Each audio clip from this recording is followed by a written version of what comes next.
بسم الله الرحمن الرحيم. ويسألونك عن المحيض قل هو أذى فاعتزلوا النساء في المحيض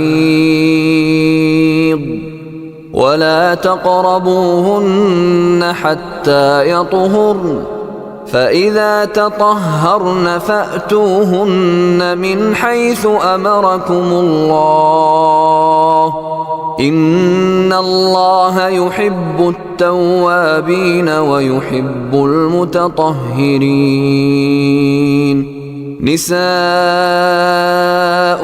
حرث لكم فأتوا حرثكم أنى شئتم وقدموا لأنفسكم واتقوا الله واعلموا أنكم ملاقوه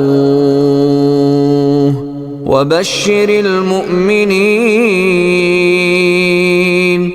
ولا تجعلوا الله عرضة لأيمانكم أن تبروا وتتقوا وتصلحوا بين الناس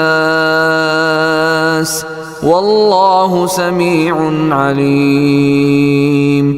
لا يؤاخذكم الله باللغو في أيمانكم ولكن يؤاخذكم بما كسبت قلوبكم والله غفور حليم. للذين يؤلون من نسائهم تربص 4 أشهر فإن فاءوا فإن الله غفور رحيم. وإن عزموا الطلاق فإن الله سميع عليم.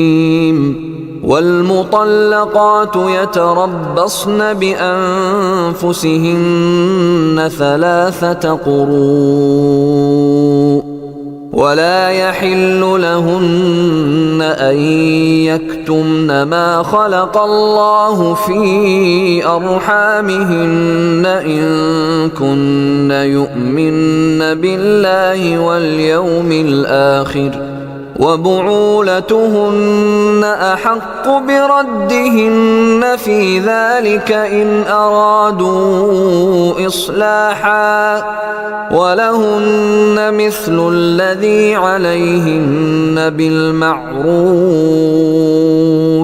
وللرجال عليهن درجة والله عزيز حكيم.